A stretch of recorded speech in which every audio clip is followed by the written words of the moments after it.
શાલિની, મારે હમણાં જ તારી સાથે એક જરૂરી વાત કરવી છે. અચાનક તમે મને મૂવી જોવા લઈ ગયા હતા ત્યારે જ હું સમજી ગઈ હતી. બોલો, તમારે શું કહેવું છે? જો તને કંઈ પણ થઈ જશે તો મારાથી સહન નહીં થાય. જો આપણે હોસ્પિટલ ગયા ને તો એ લોકો તો નક્કી મારા પેટમાં ચાકુ મારી દેશે. એટલે શું? આપણે આપણા બાળકની ડિલિવરી ઘરે કરીશું. તમારું મગજ ઠેકાણે છે કે? પ્રેગ્નન્સી શબ્દથી જ મને ડર લાગે છે અને ઘરે ડિલિવરી કરવી છે. શાલિની, બાળકની ડિલિવરી એક પ્રોસેસ હોય છે, એ જાતે જ થાય છે. આ વાત બરાબર નથી.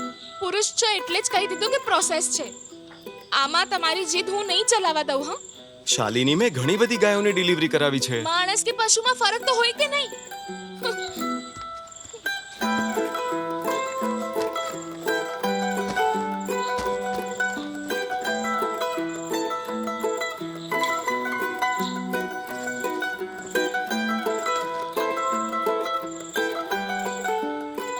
શાલિની, ડિલિવરી કરતા પહેલા આપણે બધી વ્યવસ્થા કરી લઈશું, બધી વસ્તુ હાજર રાખીશું. તને મારા પર ભરોસો નથી? માની લ્યો કે હું તૈયાર થઈ ગઈ પણ મમ્મી પપ્પા નહીં માને. સમાજમાં આપણે મજાકને પાત્ર બની જઈશું. તું હા પાડે મારા માટે એ જરૂરી છે. સમાજ શું વિચારશે એ નહીં. અત્યાર સુધી તમારી કોઈ પણ વાતમાં મેં ના પાડી હતી કે, પણ હું આપણા બાળકના જીવન સાથે ચેડા નહીં કરવા દઉં.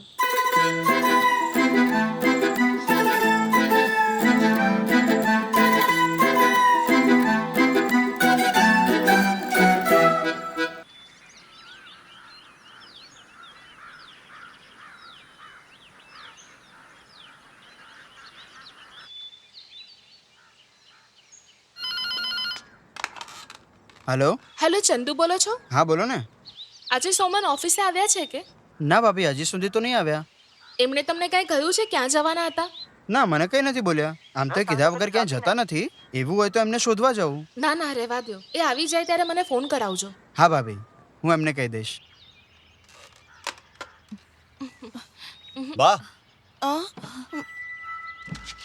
કીધા વગર ક્યાં જતો રહ્યો તો? તને આનો જરા પણ વિચાર નહીં આવ્યો? તારી બૈરી પ્રેગ્નન્ટ છે ને? આ કોણ છે? તમારો દીકરો જ મને અહીં લઈને આવ્યો છે, પૂછી લો. આવ. આ કોણ છે? હું દાયણ છું. દાયણ? પણ શાને માટે? હા? કેવો ભદ્દો સવાલ છે. દાયણ શું કલેક્ટરનું કામ કરે છે? હા, કોણ છે આ? તેઓ મારા સાસુ છે. હા, એટલે જ આવું ઊંધું જતું પૂછે છે. સોમન, તું કરવા શું માંગે છે? જો બાળકને કંઈ પણ થયું ને તો? અરે કાંઈ નહીં થાય. હું સરળતાથી ડિલિવરી કરાવું છું, કોઈને ખબર પણ નહીં પડે. મારી દીકરી વગર લગ્ને ગર્ભવતી નથી. હા તો શું, બાળકની ડિલિવરી જોવા લોકો ટિકિટ લઈને આવશે.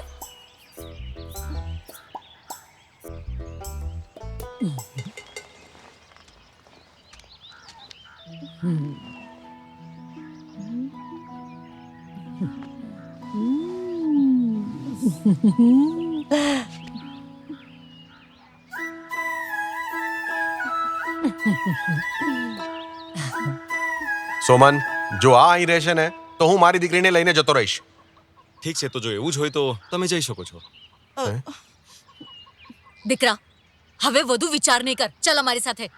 પોતાના બાળકને ઊની આંચ આવે કોઈ માં સહન ન કરી શકે, અને તું તારી દીકરીને ચાકુ મરાવા લઈ જાય છે. મેં જેટલી ડિલિવરી કરાવી છે એમાં માણા અને બાળકને કાંઈ નથી થયું. ચાલ બેટા, આપણે જઈએ.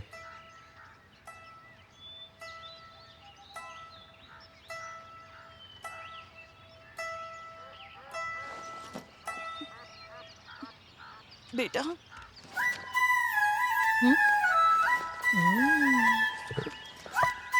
ક્યાં જાય છે? ચલો અહીંયાથી, અમે જઈએ છીએ. જાનકી, હાલ જાનકી.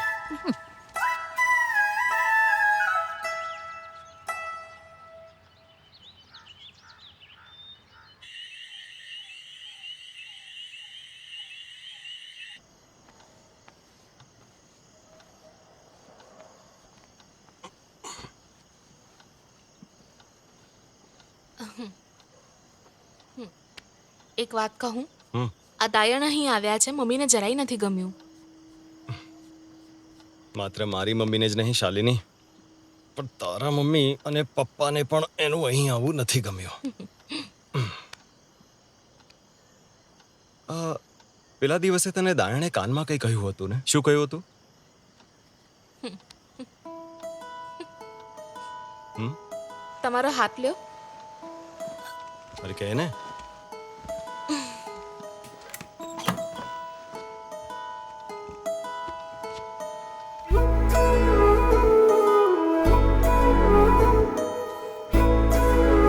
ખરેખર હા.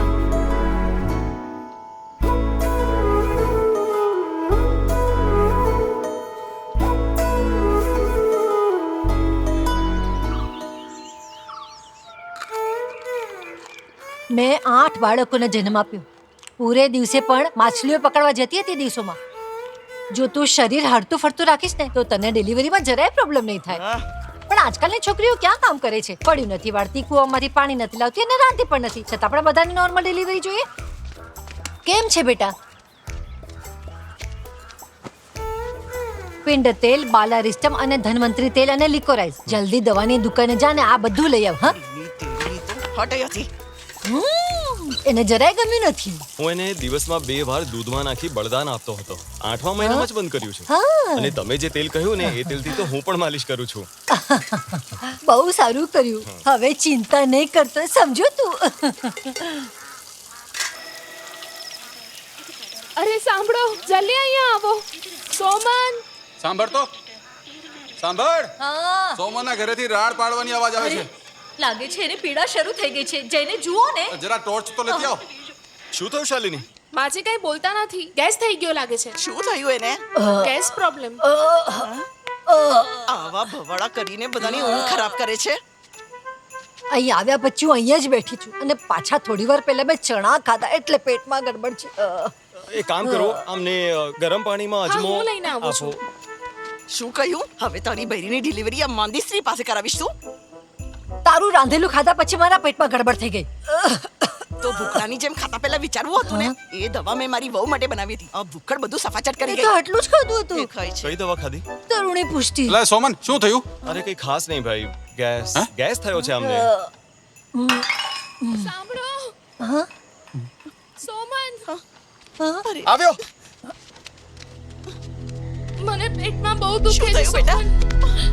સોમન, બાળક આવવાનું છે, એને જલ્દી પલંગ પર સુવડાવો. ચલો ચાલો ચાલો જલ્દી કરો. બા તમે શાંતિ ના, રાખો. તું ચલો, બહુ ચલો. કરી રહ્યો છે. ના, એ સંભાળીને. ન કરાય.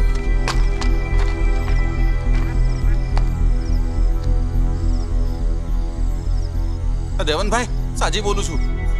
સંભાળીને. જરાય ચિંતા ના કરતી શાલિની. ચિંતા નહીં કર એને બેટા. સુવડાવી દો. સુવડાવો જલ્દી. સંભાળીને તને કઈ સુવડાવી દો એને. હમણાં ડોક્ટરને બોલાવીએ છીએ. માથું સંભાળીને. હા, આરામથી. હા, હા. બેટા ચિંતા નહીં કરતી. તું ચિંતા નહીં કર. કાઈ નહીં થાય, કાઈ નહીં થાય. અરે જઈને ગરમ પાણી લાવો ને. જાઓ. તમે ના જાઓ. ચિંતા નહીં કર, ચિંતા નહીં કર. બધું ઠીક થઈ જશે. શ્વાસ લે. શ્વાસ લે બેટા. ગભરા નહીં, ગભરા નહીં. તું ગભરા નહીં. બહુ દુખ. તું રડે છે શા માટે? શાંત થા. તું જલ્દી જઈને ખોજું ભલે બોલાઈ આવ. જલ્દી. પગ અંદર તાઈ માં છે. જલ્દી આવજે. મોડું નહીં કરતો. જલ્દી આવજે.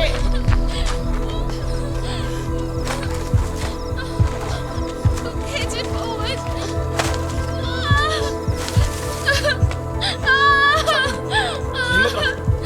ગભરા નહીં શાલિની.